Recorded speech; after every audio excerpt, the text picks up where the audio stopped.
Canal del Congreso, el canal de la Unión, presenta.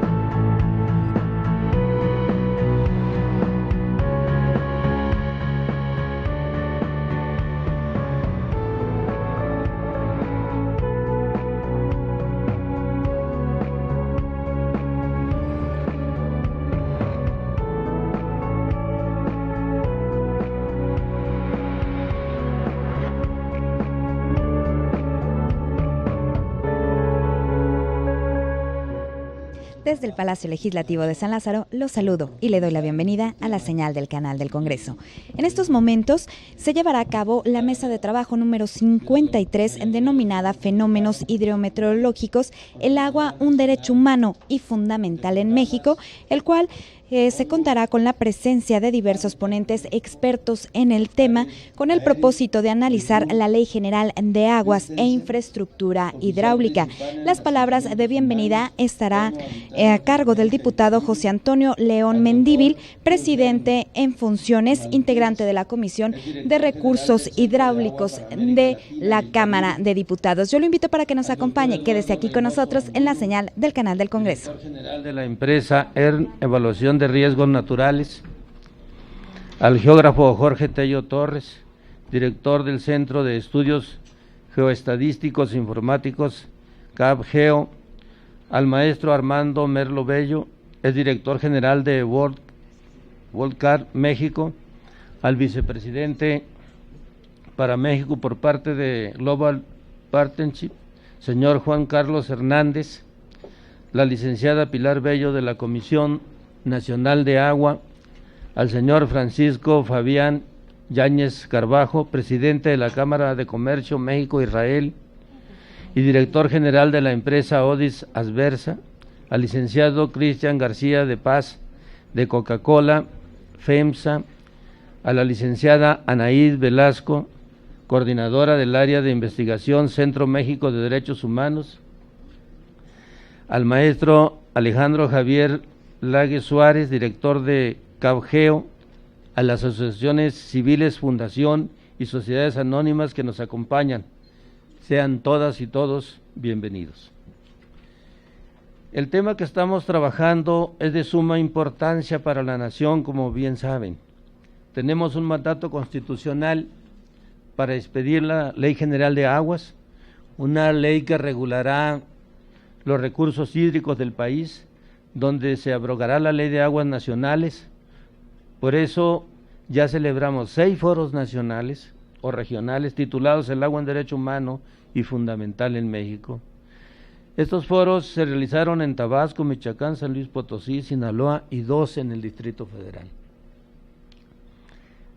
Hemos recogido importantes aportaciones e inquietudes de ciudadanos para regular las lagunas inexistentes o inexactitudes, más bien dicho. Cuando hablamos de lagunas nos referimos a las lagunas jurídicas, no solo a las lagunas que hay bastante en nuestro país. Y estas inexactitudes que presenta la Ley de Aguas Nacionales, y menciono que son inexactas porque en tiempos vanguardistas ya no es posible aplicarse. Las y los diputados y senadores tenemos el compromiso con todos ustedes de emitir una ley que garantice el derecho humano al agua. Como ustedes saben, pues los derechos humanos son titulados necesariamente por el Estado y no podemos nosotros menoscabar esta situación porque pues es fundamental que los ciudadanos no solamente sepan que tienen un derecho, sino que lo puedan ejercer. Debemos pugnar por una auténtica descentralización de funciones y responsabilidades, con la corresponsabilidad de los 3 órdenes de gobierno y los diversos sectores de la sociedad. De manera armónica, definir procedimientos claros que evite remisiones a otros ordenamientos jurídicos y, cuando resulte necesario hacerlo, que la remisión sea clara, práctica, sin hacer nugatorio el ejercicio de los derechos y la protección al agua. Impulsar cambios legislativos y políticas de adaptación al cambio climático para atenuar sus efectos adversos y asegurar asentamientos seguros frente a eventos catastróficos, fortalecer la perspectiva de género en las políticas públicas del agua, garantizando los derechos de las mujeres y una mayor participación en la toma de decisiones, fortalecer la cultura del agua en todos los ámbitos de la vida nacional, impulsar la capacitación y aprovechamiento del agua de lluvia en ciudades y comunidades rurales, desarrollar los mecanismos necesarios para impulsar un mayor reuso del agua, promover la vinculación con los gobiernos locales y sociedad organizada, para incrementar su participación e incorporar sus propuestas a la legislación federal en materia de recursos hídricos.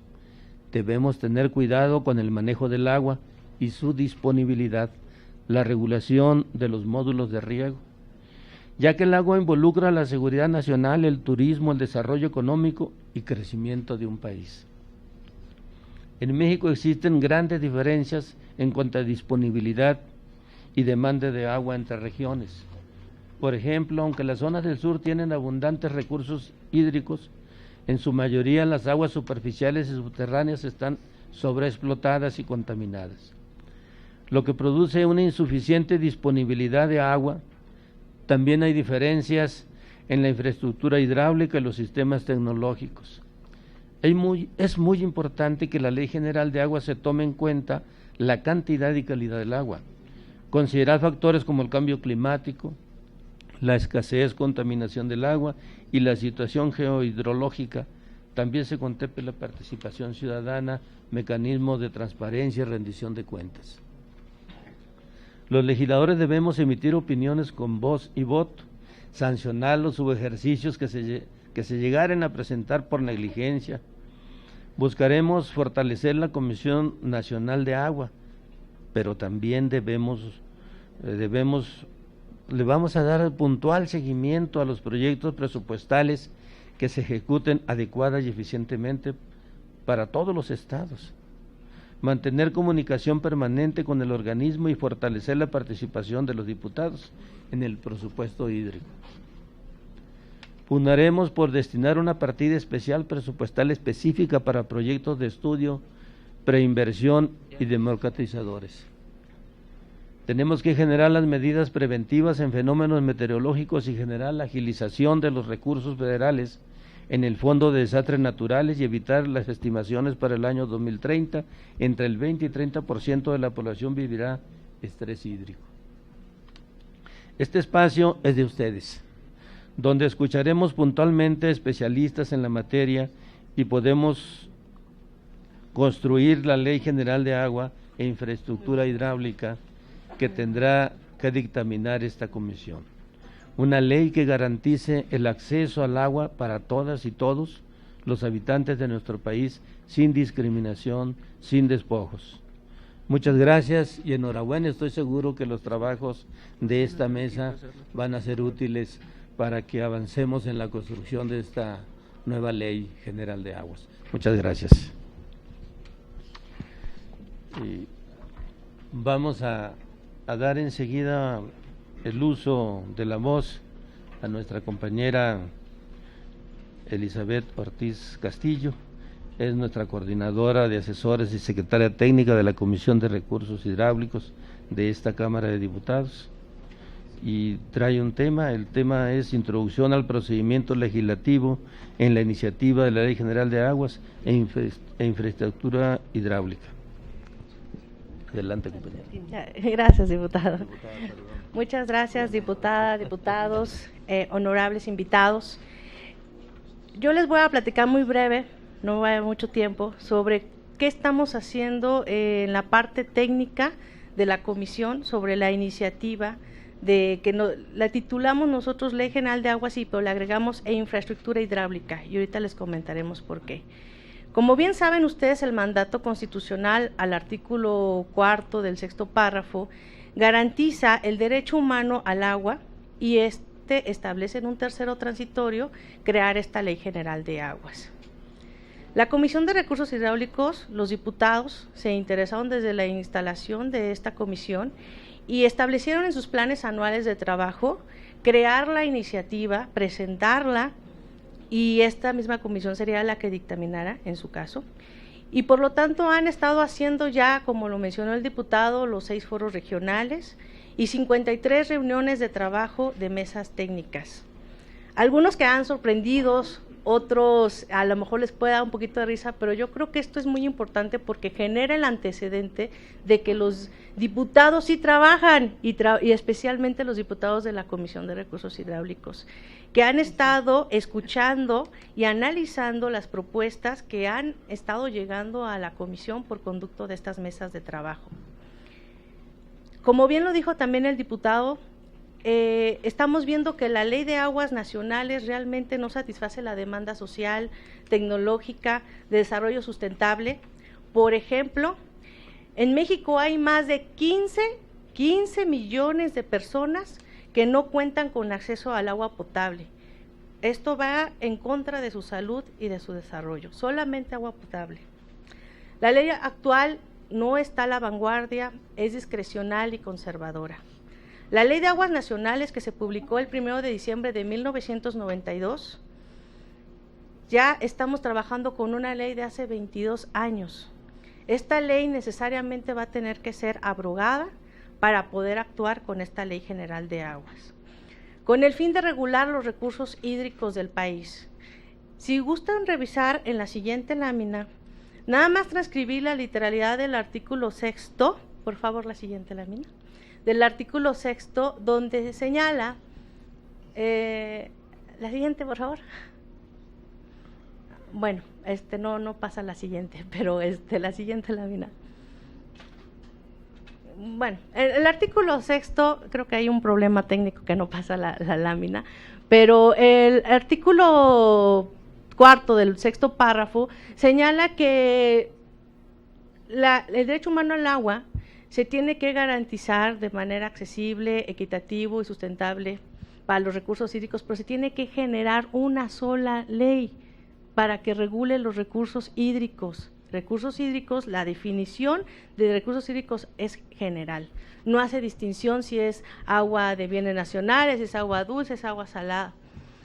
Porque hemos sostenido, especialmente los diputados, reuniones de trabajo con la Comisión Nacional del Agua, y existió un pequeño debate si que podíamos crear 2 o 3 leyes en materia de agua, como está incluso en algunos foros que han escuchado, como la Ley de Agua Potable y Saneamiento, como hacer una ley reglamentaria del artículo 27 constitucional.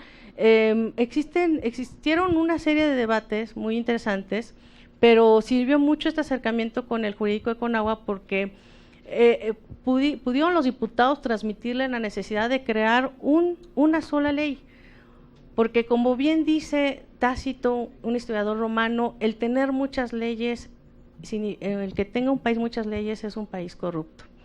Entonces, nosotros con esa literalidad del 6º párrafo pudimos identificar que necesariamente el espíritu del legislador en aquel entonces busca generar la Ley General de Aguas, porque la Ley General tiene una naturaleza concurrente con los estados, con la federación, con los municipios.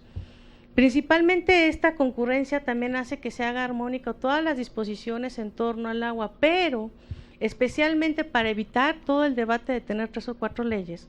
Esta ley general, en su artículo 1, se está proponiendo que sea una ley reglamentaria al artículo 4 constitucional, 27 constitucional y 115 constitucional. ¿Por qué?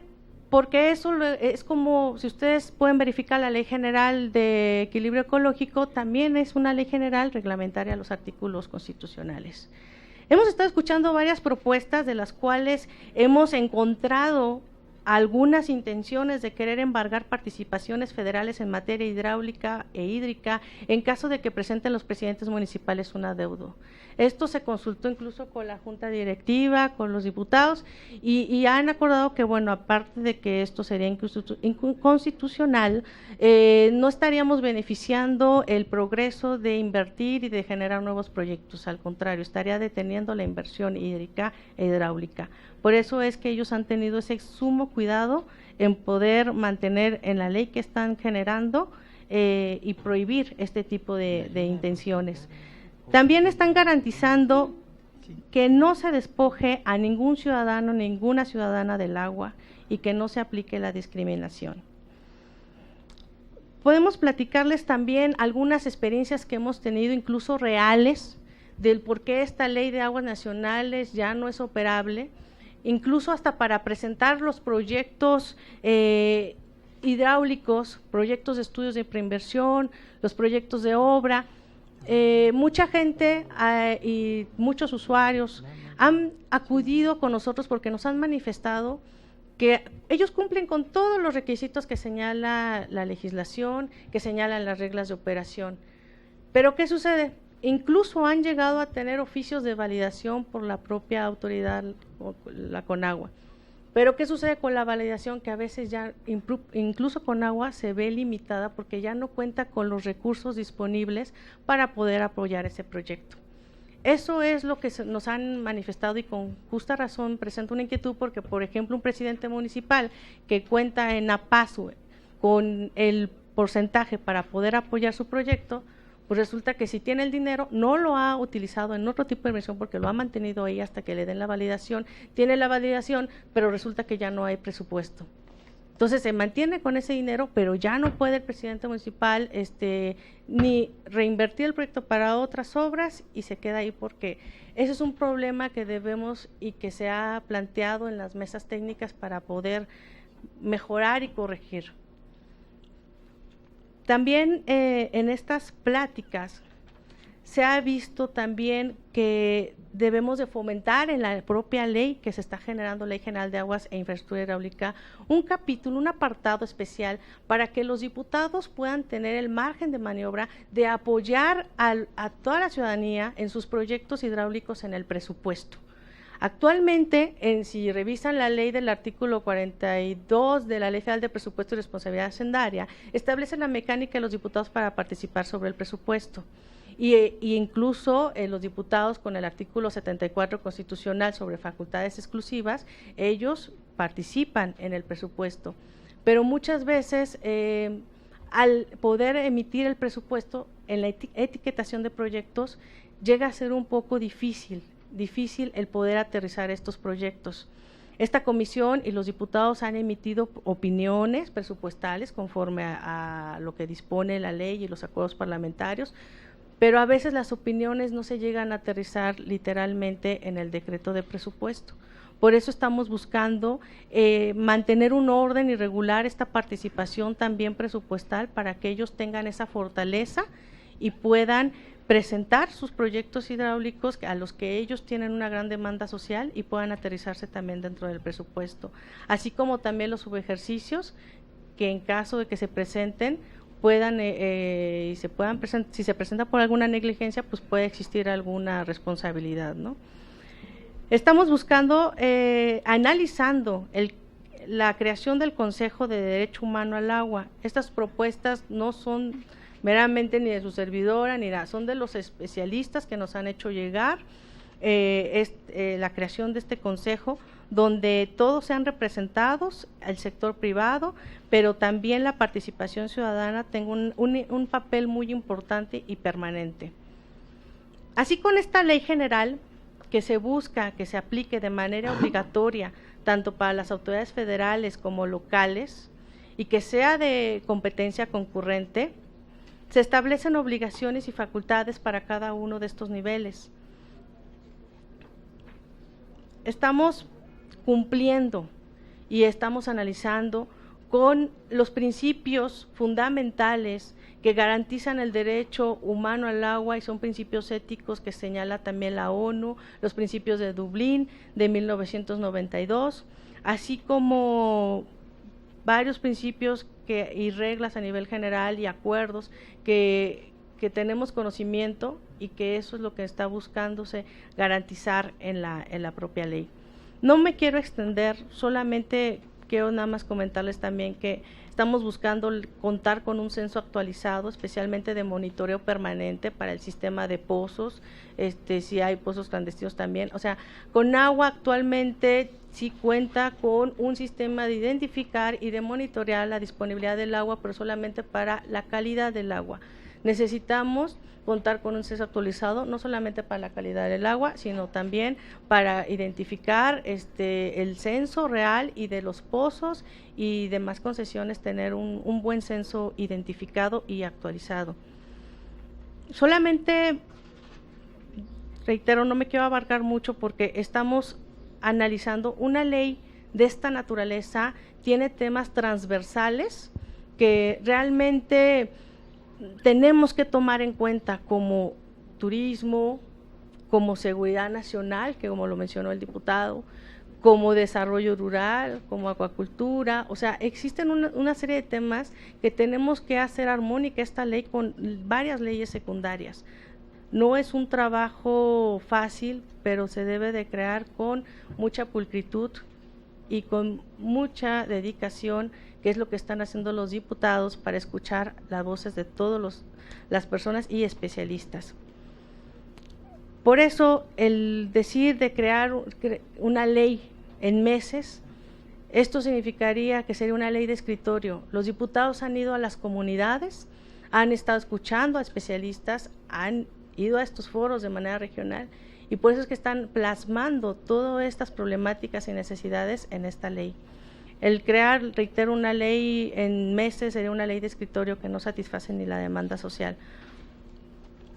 Y solamente puedo concluir con comentarles, podemos generar un buen marco jurídico, pero depende de todas y todos nosotros el querer realmente trabajar y buscar la aplicatoriedad efectiva en esta disposición. Agradezco mucho su atención y les reitero, quedo a sus órdenes y gracias por todo. Gracias. Gracias, licenciada Elizabeth Ortiz Castillo. Y voy a pedirle a la diputada Cecilia González Gómez, que nos acompaña, que nos haga la presentación del siguiente ponente. Gracias, diputado presidente en funciones José Antonio León Mendívil. Y me es muy grato y es un honor estar participando como diputada federal de esta 62ª legislatura, en mi caso por el estado de Jalisco, en esta mesa de trabajo que, como lo mencionó nuestra Secretaría Técnica, han sido múltiples foros, mesas de trabajo, sesiones de comisión, y esta presentación, esta mesa de trabajo en el numeral 53º, creo que es importantísimo.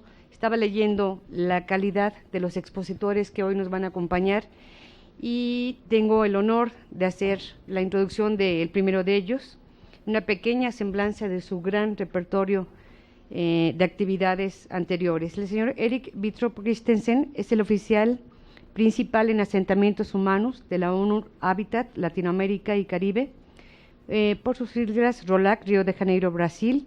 Desde el 2002 es graduado de la Escuela de Arquitectura de la Academia Real de Bellas Artes, Dinamarca. Del 2000 al 2002 fue coordinador de capacitación de la PNUD-UN Habitat en Kosovo y asesor gestión de recursos y desarrollo económico local, Fundes Internacional, Costa Rica. Participó de 1997 al 99 como coordinador regional del programa de gestión comunitaria UNCHS Habitat, América Central. Ha sido asesor técnico principal del programa de gestión comunitaria UNCHS Habitat en Costa Rica. Y creo que, reiterando las palabras de la licenciada Elizabeth, el enriquecer con los comentarios, con el conocimiento de estas mesas de trabajo, de foros, de la gente que está interesada en esta nueva ley general de aguas, en la unificación de criterios, aumenta la participación que como legisladores y legisladoras tendríamos en un momento dado para trabajar en ese camino conjunto que todos queremos, que es un equilibrio armónico y un derecho humano al agua. Bienvenido y adelante. Muchísimas gracias. Muchísimas gracias, doctora diputada Cecilia González Gómez. Muchas gracias por la invitación al diputado José Antonio León Mendívil. Y muchas gracias a los de la mesa, a los medios, por aguantar unos 20, 25 minutos escuchando lo que quiero compartir. ONU Habitat es la agencia especializada, para los que no lo conocen, del Sistema de Naciones Unidas para el tema de desarrollo urbano y de lograr una vivienda digna. Acabamos de abrir una representación aquí en México, justamente porque porque la lectura que se ha hecho es que México está ahora tomando un liderazgo importante que posiblemente va a poder tener hasta inspiración internacional con los resultados que se están sacando, una serie de reformas legislativas y entre ellas la reforma urbana que se comienza a articular a través del Plan Nacional de Desarrollo Urbano 2014-2018. Y eso nos hace bien interesante poder participar en ese proceso y ver cómo podemos colaborar con algunas experiencias que se han acumulado en la agencia a lo largo de los años. Habitat trabaja para impulsando la nueva agenda urbana, es lo que estamos haciendo ahora. En el 2016 va a haber una cumbre internacional donde se va a debatir internacionalmente el tema y establecer pautas para la ciudad del siglo XXI. Y eso está descansando sobre los conceptos y la visión de la ciudad compacta, la ciudad conectada, la ciudad integral y la ciudad incluyente. Y trabajamos en esto sobre 3 ejes bien focalizados. Uno es la planificación urbana, otro es la economía urbana y el tercero es la gobernanza urbana. Pensamos que a través de esos 3 instrumentos se puede dar un futuro mejor a la humanidad y sobre todo a los ciudadanos en las ciudades. Y en esto, por supuesto, tiene mucho que ver todo el tema de la infraestructura urbana y en particular la infraestructura de agua y hídrica. Y de eso es lo que voy a hablar un poco hoy. Primero quiero compartir unos datos y yo sé que a lo mejor la mayoría de ustedes aquí saben más de eso que yo, pero de todas maneras ese es un punto de partida para nosotros. Es interesante saber que mexicanos, como por ejemplo en Iztapalapa o Chalco, consumen entre 20 y 80 litros diarios de agua, mientras que un habitante de Lomas de Chapultepec fácilmente consume entre 1000 y 1200 litros diarios. Otro dato, la zona metropolitana del Valle de México, que genera grandes cantidades de aguas residuales, en el 2004, y la cuestión sobre cómo y dónde disponer de ellas es un problema costoso. En 2004 solo el 10% de las aguas residuales de la capital eran tratadas. Y con relación a residuos sólidos, que también quiero comentarlo, el país generó diariamente en el año pasado 110.000 toneladas. De este total, el 64% se depositaron en rellenos sanitarios, en rellenos de tierra controlado, 9% y el resto 27% en locales no controlados. Y otro dato importante que tiene México con agua también, en México el 53% de los residuos son orgánicos y 28% inorgánicos con facilidad para reciclaje. Los residuos inorgánicos no reciclables representan apenas el 19%. Ahora, son datos que voy a tocar en mi presentación, entonces podemos comenzar. Yo voy a hacer énfasis en el tema de ciudades porque ahí es donde vive el 70-80% de la población en México, es donde el 75% de los recursos naturales se consumen y es el lugar donde el 70% de las emisiones de CO2 se producen. Y también voy a hablar de ciudades porque sabemos que en el futuro muy próximo va a haber un crecimiento dramático de la población en la ciudad, de la población en ciudades, sobre todo en los países grandes como China, India, Rusia, Indonesia, Brasil, Turquía, incluyendo a México, por supuesto, y África del Sur. Sabemos que para 2050 se va a duplicar la población urbana a nivel mundial. Esto es una cifra dramática. Ha tomado 7.000 años para llegar a tener una población urbana como la que tenemos hoy de 3.5 mil millones de personas. En 2050 esto se va a duplicar en apenas 30 años. Y esto, por supuesto, significa una demanda mayor a las infraestructuras urbanas y la capacidad de los ecosistemas de la depredación que vamos a hacer sobre los recursos perecederos y, por supuesto, de los ecosistemas para producir la alimentación para para alimentar a esta gente. El reto es dramático, el desafío es enorme, y yo creo que una iniciativa como esta ley es, justo como se decía al inicio, es algo que se le debe dar muchísima consideración y muchísima reflexión antes de aventarse con una nueva ley, porque estamos ahora en un punto de quiebre muy importante en la historia de la humanidad, sobre todo en las ciudades, de cómo atender las necesidades básicas del ser humano en las ciudades, sobre todo las necesidades de agua e infraestructura. Por favor. Sabemos que el capital industrial ahora más y más, lo vemos en el norte, en Europa, en Estados Unidos, cómo el capital industrial cada día más se está buscando campos de inversión en la extracción de recursos naturales, justamente para satisfacer esta creciente demanda y cada vez en lugares más distantes.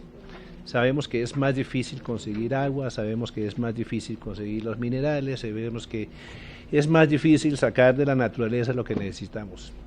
Y sabemos y nos damos cuenta que esto es cada vez a mayores costos y lo que se traduce en mayores precios al consumidor.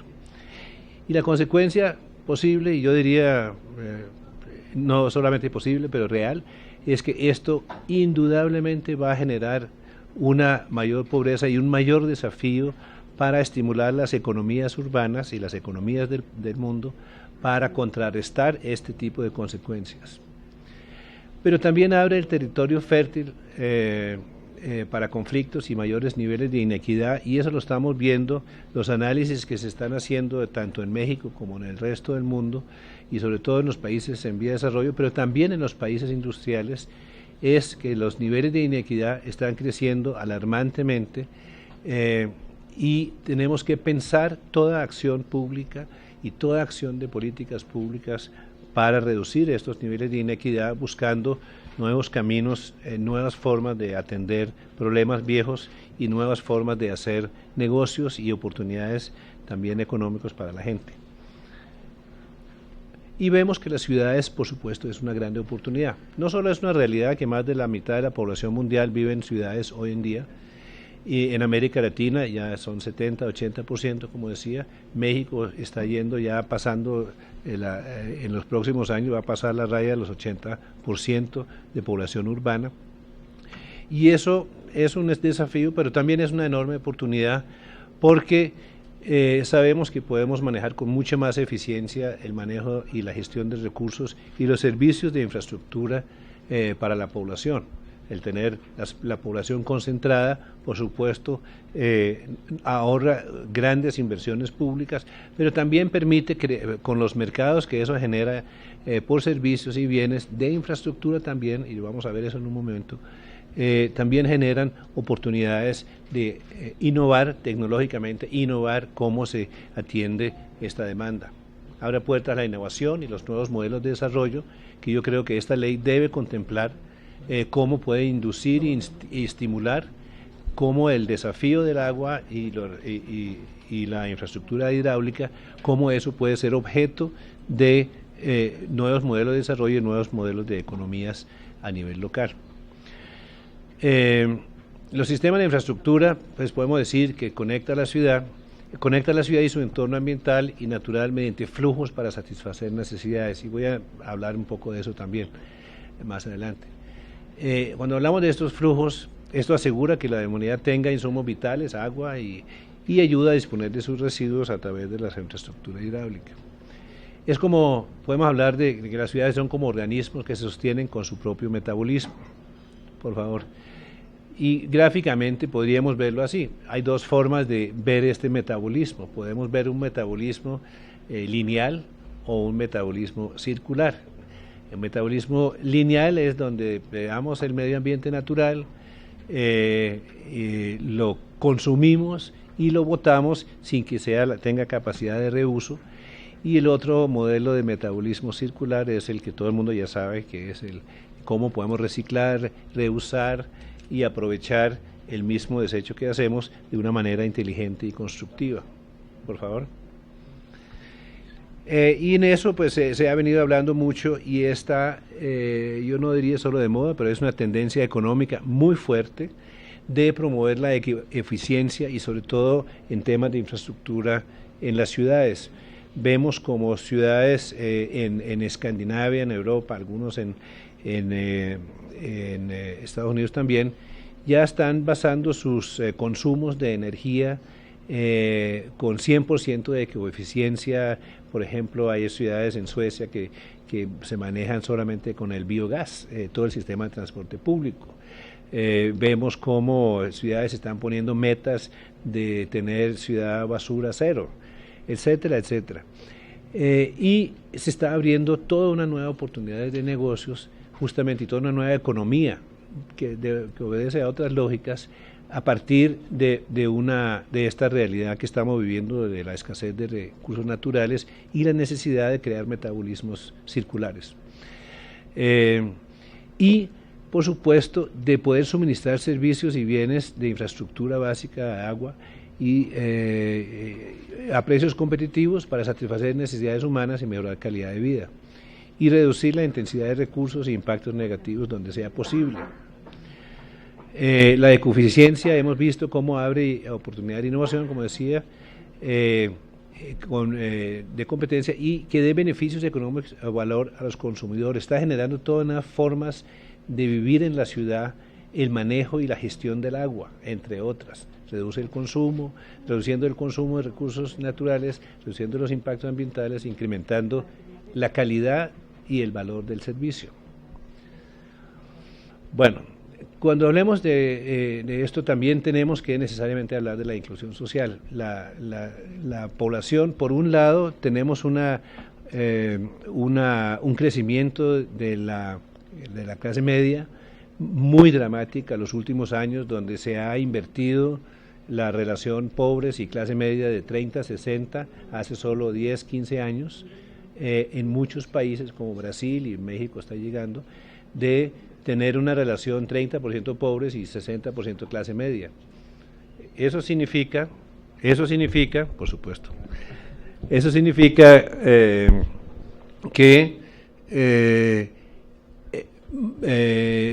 que un mayor número de población tiene una mayor capacidad de consumo, y por eso hice la referencia al inicio de la diferencia del consumo de agua de un ciudadano en la periferia y un ciudadano en el centro de la ciudad, de buena capacidad de consumo. Es una, no doble, ni triple, ni cuatro, es una cientuplicación de la demanda por ejemplo, servicios de agua, y por supuesto, eso es el caso de una parte de la población, pero también significa que hay una población marginada, aunque sea una minoría, pero significativa, que dependen vitalmente del medio ambiente en que viven. Una ley de recursos hídricos, por supuesto, tiene que tomar punto de partida bien importante y asegurar la inclusión de esta población que, por un lado, como consumidores, están pagando más por el agua y lo necesitan más y no tienen la infraestructura, pero por otro lado que en muchos casos son víctimas del mal uso de recursos hídricos por deslizamientos, por mal manejo de aguas residuales, etcétera, ese problema de salubridad, de todo lo que viven mucho, mejor dicho, viven sus vidas circulan en torno a mucha de la problemática hídrica, y incluir a esta población, lo que se ha hecho en muchos países, ha sido muy exitoso en desarrollar, por un lado, una forma de tener nuevos guardianes y nuevos emprendedores para el manejo del agua a nivel local, pero también un mejor servicio de calidad para la población marginada. Los gobiernos locales han estado ausentes en muchos países, eso también se está transformando. Los gobiernos locales deben asumir un liderazgo fuerte para asegurar que no sean solo los ricos que tengan los buenos servicios, pero que toda la población pueda tener acceso y derecho a lo básico, estimulando la participación ciudadana, desarrollando la conciencia sobre estos temas y las implicaciones que esto puede tener económicamente para la prosperidad de una ciudad, de que toda la población tenga asegurado accesos básicos, incentivar, y yo creo que esto es uno de los mensajes más importantes que yo quiero dejar hoy, es incentivar emprendedurismo a nivel local para los nuevos sistemas de servicios y de manejo de la infraestructura básica a nivel local. Muchos ejemplos han mostrado que esto vale la pena y eso genera oportunidades de crecimiento económico bastante fabuloso de unas maneras sorprendentes muchas veces. Y tenemos casos y referencias que podemos compartir. Y por supuesto, identificando nuevas oportunidades de inversión en tecnología de servicio, y por eso la academia y por eso el sector privado es importante vincularlo también a estas mesas. Por favor. Bueno, entonces, para promover la sustentabilidad, es mucho una cuestión de escogencia, de qué tipo de infraestructura estamos escogiendo. Tenemos que escoger infraestructuras que ayuden a conservar recursos. Hay que trabajar en el cambio de comportamiento de los consumidores. Una de las grandes iniciativas ahora que se están realizando en muchos países, y nosotros participamos en eso, es sobre campañas de concientización de la nueva clase media, que antes consumía 80 a 100 litros día y que ahora tiene ganas de consumir hasta 1000 litros día, de entender desde la niñez la importancia de un manejo racional del agua potable que hay. Tener sistemas buenos y eficientes de medición del consumo. Eso en muchos países el agua es hasta gratis. Y en otros países los sistemas de medición no funcionan, en otros países hay tarifas únicas y por supuesto que se debe establecer las bases para tener tarifas diferenciadas que premia la modestia en el consumo y el uso racional de agua, y yo no diría que castigue, pero por lo menos que restrinja el uso excesivo de un recurso tan apreciado como el agua. Y algo que también está saliendo mucho ahora es el desarrollo de normativas para usos diferentes. No tiene sentido que estemos usando agua potable para el riego, no tiene sentido que estemos usando agua potable para la industria, y no tiene sentido ni siquiera en una casa que se esté usando agua potable para todas las necesidades que hay en una casa.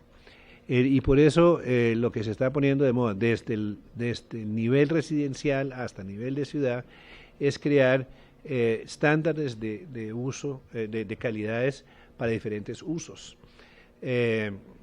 para que se pueda usar aguas en varias, y reciclar, usar agua ya usado en consumo de humano, que se pueda usar eso para otras funciones. Muchas ciudades en México, algunas ciudades en México están experimentando con eso con mucho éxito.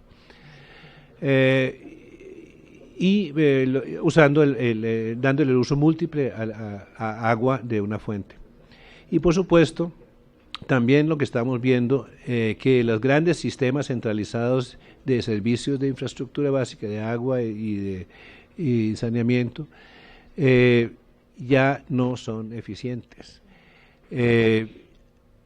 Hay muchas tendencias de descentralizar el manejo de agua y el manejo del tratamiento del agua, y hay ejemplos bellísimos que se han dado en muchos países donde justamente se ha podido capitalizar creatividad humana local, se ha creado oportunidades para grupos de la sociedad civil, para grupos de emprendedores locales, que pueda manejar tanto la captación y el tratamiento de agua, pero más que todo el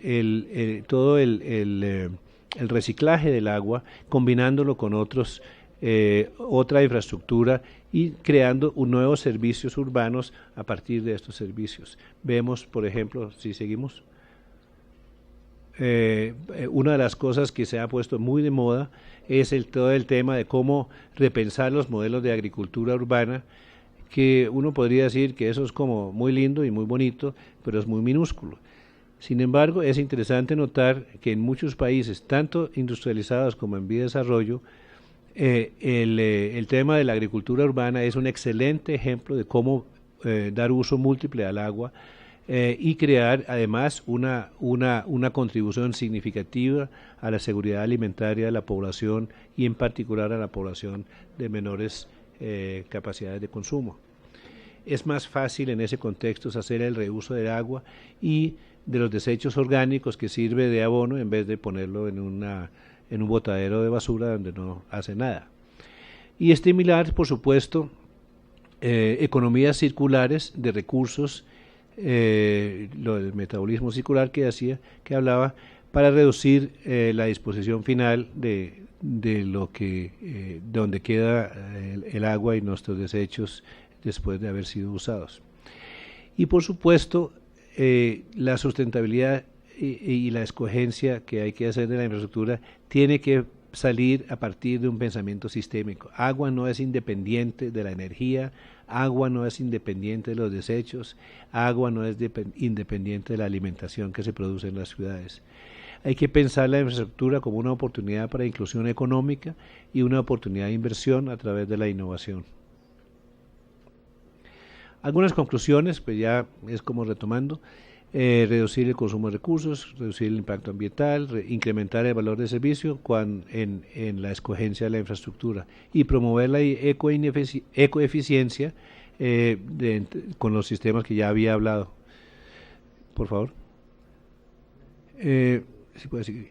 Esta presentación es un resumen y no quería hacerlo más extenso, pero de esta publicación que sacamos el año pasado sobre la optimización de la infraestructura básica, y lo quiero recomendar más que todo porque la mitad de la publicación, que no es muy grande, es así, contiene un catálogo muy interesante de casos de ciudades y de países, tanto países que han hecho nuevas normativas, nueva legislación, que facilita y que estimula y que incentiva e induce al cambio, a la innovación en estos temas, pero también casos de ciudades que han manejado o ciudadanos, tanto empresarios, empresas privadas, multinacionales como locales, que han innovado en el manejo, la gestión, en el servicio de infraestructura básica y el servicio de agua, justamente, para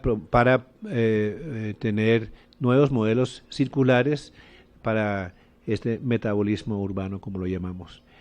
Y ahí está el link, voy a dejar la presentación, por supuesto, y algunas referencias en la siguiente lámina. Para más información, en nuestra página web, la primera es en inglés, la segunda está en castellano. Ahí pueden accesar nuestras prácticas y metodologías y algunas publicaciones sobre normativa internacional en tema de agua. En el último link, que es el más largo, es donde está la información especializada. Y yo creo que eso es todo. Muchísimas gracias por su atención.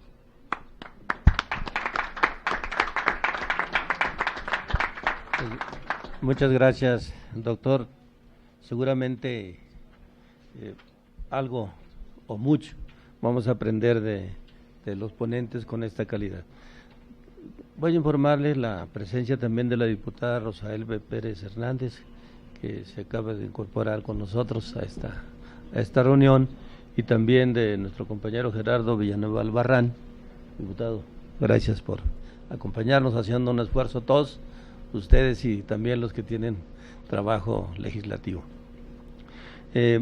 Vamos a darle el uso de la voz para que nos haga su ponencia al señor Eduardo Reynoso Angulo, director general de Evaluación de Riesgos Naturales, investigador titular del Instituto de Ingeniería de la UNAM. Su ponencia es la importancia de los atlas de riesgo para la toma de decisiones. Voy a disculparme para la no presentación de toda la currícula, que es muy extensa. Entonces, sin más preámbulo, le damos el uso de la voz. Perfecto, muchas gracias, diputados, por invitarnos y esta oportunidad de compartir lo que hemos estado haciendo. Yo represento un grupo relativamente grande de ingenieros que desde que fue el terremoto del 85 estamos haciendo ingeniería justamente para evaluar los daños que nos hace la naturaleza. En este caso pondré énfasis en los daños que nos causa el agua. Hemos hablado casi todo el tiempo. Siguiente, por favor. de la necesidad del agua, pero también el agua puede ser mala y puede matarnos inclusive o causar muchas pérdidas. ¿No pasa o qué?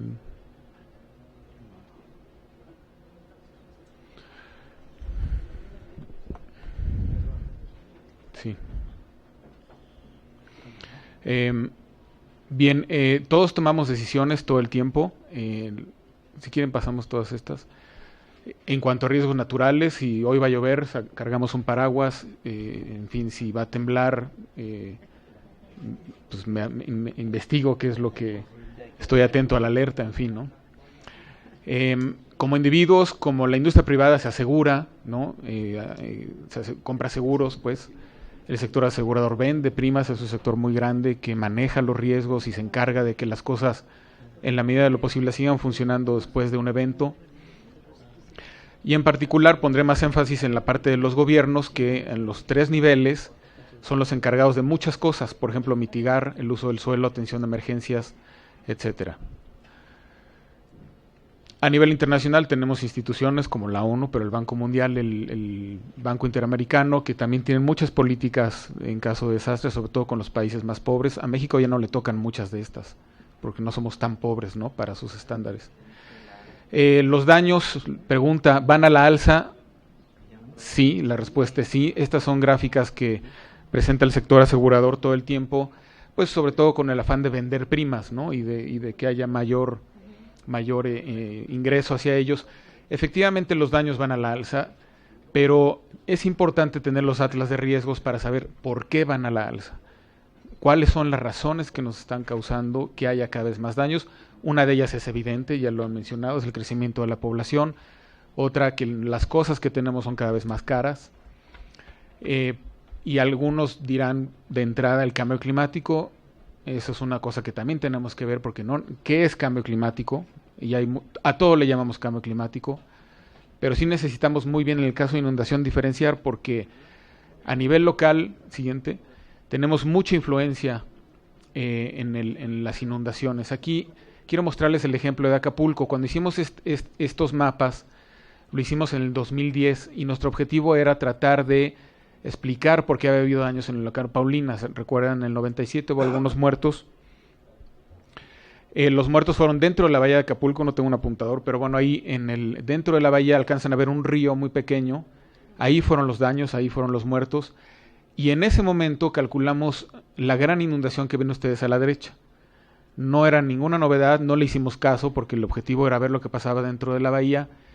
Y si recuerdan qué fue lo que pasó el año pasado, siguiente. El huracán Manuel, justamente las inundaciones, la anterior, por favor, fueron en esa zona, en donde están las manchas azules. Esto es algo que se conocía, es algo que teníamos modelado, no fue una sorpresa para nadie.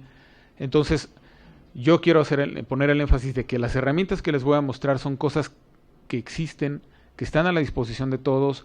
No es ciencia espacial, es ingeniería civil estándar que aprendimos en la escuela cuando éramos chiquitos y que hoy se enseña en la escuela, y que es simplemente cálculo de inundación. A la derecha vemos el riesgo de inundación, que es distinto a la amenaza, porque no es lo mismo en donde yo tengo mis casas, mis edificios, mis carreteras, a donde ocurre la inundación. Siguiente. Una manera muy simple de ver lo que es el riesgo es un producto entre el peligro, el hecho de que se inunde algo, la vulnerabilidad, que es el hecho de tener casas, carreteras, y cuánto cuesta eso, ¿no? Siguiente. En realidad siguiente, por favor. No es una operación tan simple. En realidad aquí estamos hablando de ecuaciones y cosas relativamente complejas que gracias a las computadoras modernas podemos hacer de manera rápida. Siguiente. ¿Qué nos dice la academia? Y todo esto es muy importante porque a la hora que vamos y hacemos un atlas de riesgo, hasta ahí, vemos que no hay un entendimiento claro de lo que es un riesgo. Y vemos claramente que en la Real Academia Española o la Real Academia de la Lengua dice que es la medida del tamaño de las consecuencias de la ocurrencia de un fenómeno, en este caso una inundación. Pero es muy claro que se refiere al tamaño de las consecuencias. Muchos de los atlas de riesgos que vemos en México hablan de zona de bajo, medio y alto riesgo. Eso no me dice nada, yo no puedo tomar ninguna decisión con ese tipo de atlas. Yo tengo que construir atlas que me digan cuál es el tamaño de las consecuencias, qué es lo que puede pasar.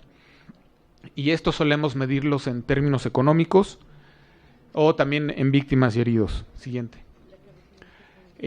Los requisitos de la amenaza, es decir, el hecho de que haya una inundación, un huracán, etcétera, yo debo de describirlo de manera completa, es decir, yo tengo que decir todas las maneras que puede ocurrir un huracán, una inundación, un terremoto.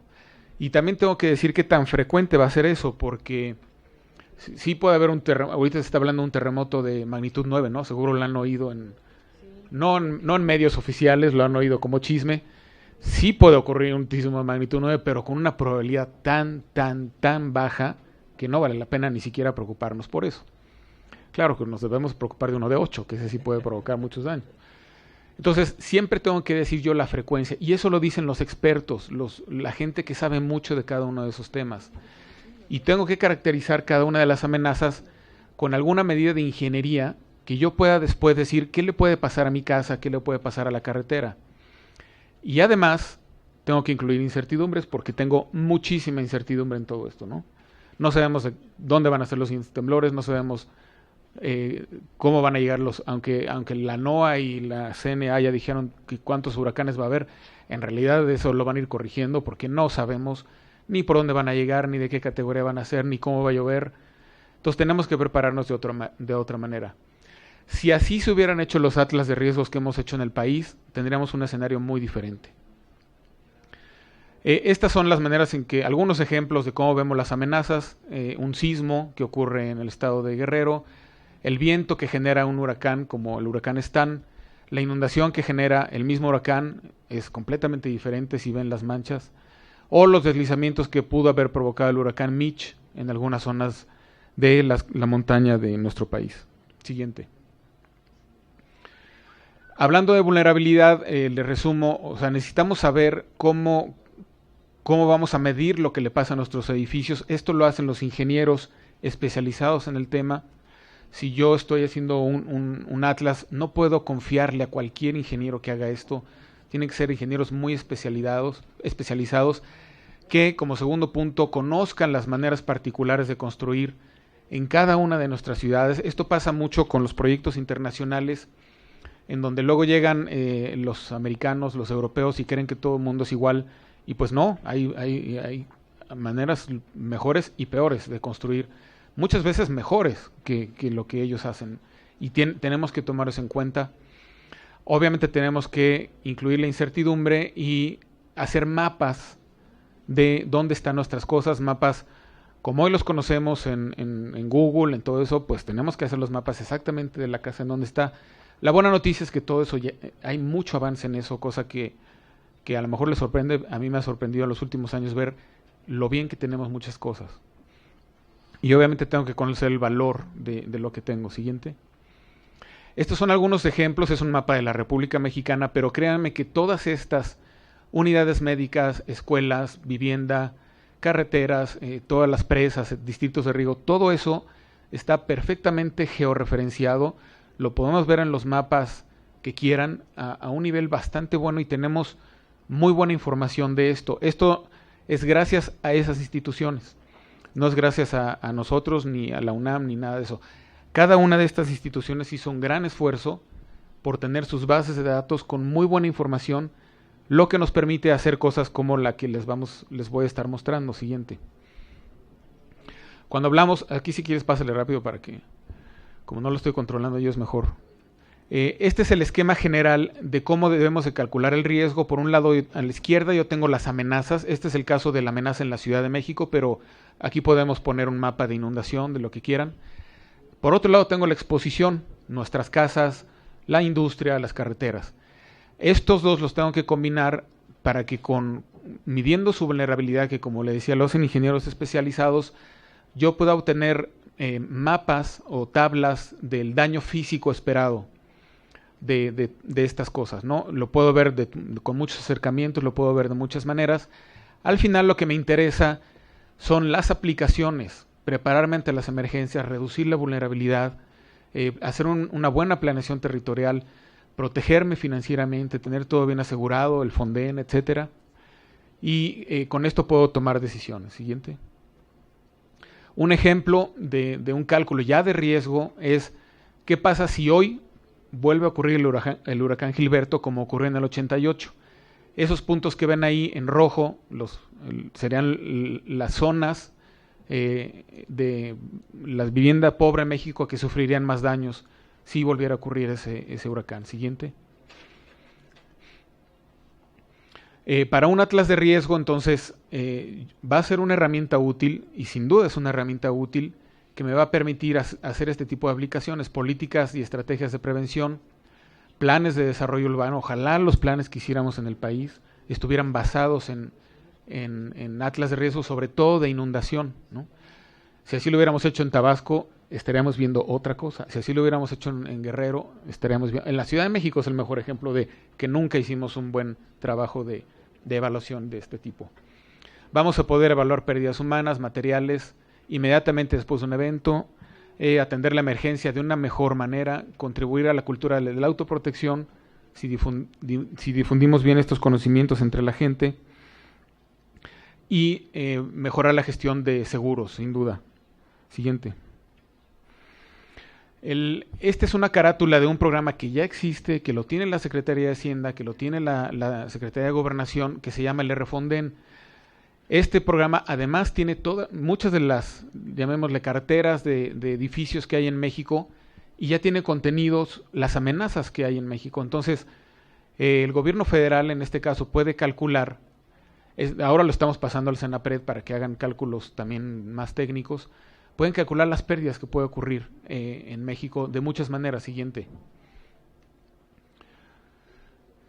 Esto también lo hicimos para el Banco Mundial en un sistema que se llama CAPRA, que este sistema se está usando en América Latina, pero ya se está usando en muchos otros países, inclusive en Asia, con el apoyo del Banco Mundial. Siguiente. Pues bueno, aquí vele pasando, por favor. Aquí lo que vamos a ver es,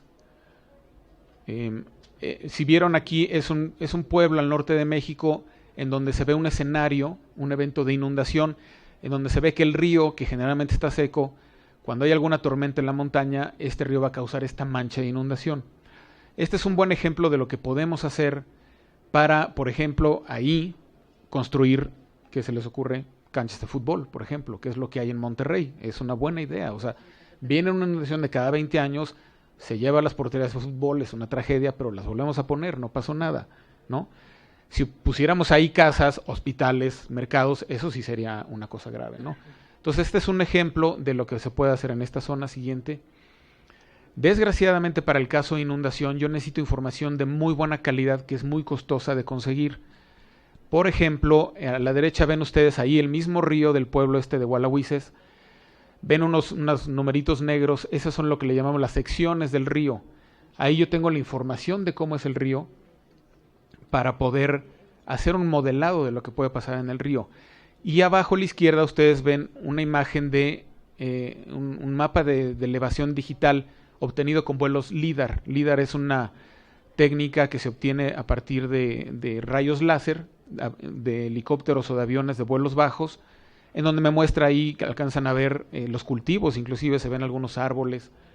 Con esto yo tengo una información muy buena para poder hacer análisis muy buenos de inundación.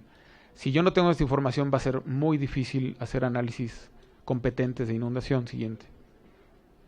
Esto, por ejemplo, lo hicimos para la Ciudad de México, en donde contamos con vuelos LIDAR, es una información de muy buena calidad. Este es un ejemplo nada más de lo que hicimos. Hicimos aquí el ejercicio de ver qué pasa si el drenaje profundo se tapa, ¿no? Imagínense un atentado terrorista, un temblor que provoque en fin, ¿no? ¿Alguna vez ha pasado que lo tienen cerrado para mantenimiento y cae una buena tormenta en febrero, digamos, y se inunda esta zona del aeropuerto? Entonces este ejercicio lo hicimos para el gobierno de la ciudad para mostrar qué pasaría en casos extremos, ¿no? Que no le podemos asignar una probabilidad, pero sí conviene hacer ejercicios de este tipo. Siguiente.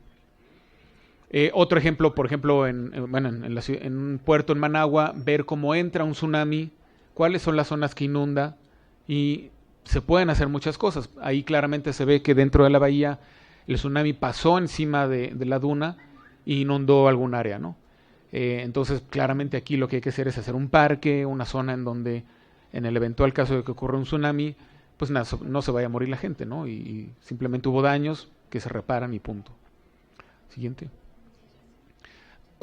Obtenemos, esto ya lo estamos haciendo hoy en día. Tenemos un módulo de aviso para que la NOAA, la agencia americana, siguiente.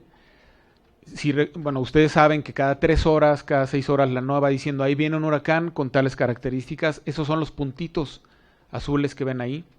Y este es un ejercicio que ya pasó del huracán Alex.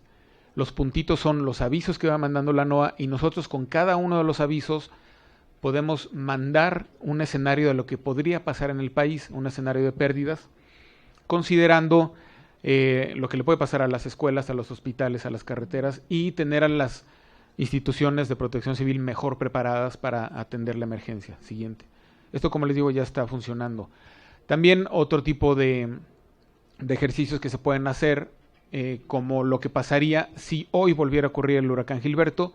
Este es un mapa que muestra lo que les pasaría a las clínicas y hospitales. Lo hicimos en el 2010, como la cartera que existía en el 2010. Siguiente. O para la Sedesol, bueno, Sedatu, lo que es hoy Sedatu, ellos están muy interesados en ver por AGEP, por municipio, cuáles eran los municipios de más riesgo en el caso de inundación. Entonces hicimos un ejercicio, calculamos ante todos los huracanes cuáles son los municipios que presentaban más probabilidad de lluvia y les dimos este mapa, pero claro, lo que más les interesaba era la lista, ¿no? Una tabla en Excel en donde venía cuál es el municipio peor, con más alto riesgo, porque ellos priorizan la asignación de recursos a los municipios que están en más riesgo, pero de manera objetiva. Siguiente. También esto lo hemos extendido al público en general, porque nos interesa también que la gente en general, sin un costo, tenga mejores herramientas para estar informados de su riesgo. Hasta hoy lo tenemos nada más para terremoto, pero extenderlo para inundaciones y huracanes es relativamente fácil. Siguiente. Un caso sí que me gustaría compartirles que el año pasado México fue presidente del G20, esto seguro lo sabían, y México, por primera vez en la historia del G20, México propuso meter como tema el tema de la gestión financiera del riesgo. El grupo G20 es un grupo financiero, está liderado por los ministros de finanzas de las 20 principales economías del mundo. Entonces México lo propone, pues, por ser el presidente tiene derechos, pero tuvo un gran éxito, una gran acogida. Claro, esto fue el mismo año, o el año siguiente, perdón, de que fue el terremoto de Japón y el tsunami de Japón, en donde hubo consecuencias en todo el mundo. Entonces, por primera vez, el mundo acepta que el riesgo de los desastres es un problema global y así hay que tratarlo. Y fue, como les decía, fue muy, muy bien recibido. Como anécdota, fue el único grupo de todos los del G20 en donde no hubo ninguna discusión. Todo el mundo estaba en favor de todo. El resto de los grupos seguramente había discusiones sobre cuotas y otro tipo de asuntos que le interesa mucho a la humanidad. Este tipo de cosas que hemos estado haciendo en México las hemos estado promoviendo a través del Banco Mundial y del Banco Interamericano de Desarrollo a Latinoamérica e inclusive a países como India, Pakistán, Bután, Malasia, Tailandia. Siguiente. Bueno, conclusiones, simplemente es recapitular algunas cosas que les he comentado en estos 25 minutos, media hora. Por un lado, hemos creado y existen ya las herramientas modernas y efectivas para poder calcular el riesgo ante muchas amenazas. Yo diría que muchas ya están listas. Por ejemplo, el terremoto está listo, muchas cosas de huracán están listas, tsunami está prácticamente listo. Sin embargo, la inundación es más complicado, ¿no? Entonces, porque hay que tener información local muy precisa. Esto nos permite hacer muchas cosas, a los gobiernos les permite hacer muchas cosas como una buena planeación territorial, estimación de pérdidas, sistemas de alertas, de avisos, mitigación, siempre y cuando los atlas estén bien hechos. No es el caso de muchos de los atlas que se han hecho en México, pero si los atlas están bien hechos y bien construidos, se pueden tener este tipo de herramientas. Y creo que estamos en un momento muy importante, tenemos un país en unas condiciones tales que debemos de seguir siendo un ejemplo en muchas cosas, y creo que en estas cosas hemos sido ejemplo y ojalá podamos seguirlo siendo. Muchas gracias. Con esto concluye el primer bloque de esta mesa de trabajo número 53, en donde afirmaron que la Ley General de Agua e Infraestructura Hidráulica buscará, entre otras cosas, generar, impulsar y fomentar una cultura de uso y respeto del vital líquido. Asimismo, creará un sistema de monitoreo permanente para los sistemas de distribución del agua que requieren ser monitoreados para detectar fugas e identificar pozos con el fin de contar un censo actualizado. Además, en esta mesa de trabajo, en este primer bloque, se desarrollaron temas como la planificación hidráulica en zonas urbanas, así como la importancia de los atlas de riesgo para la toma de decisiones. Bueno, pues por mi parte es todo. Muchísimas gracias por su atención. Yo lo invito a que permanezca en la señal del canal del Congreso.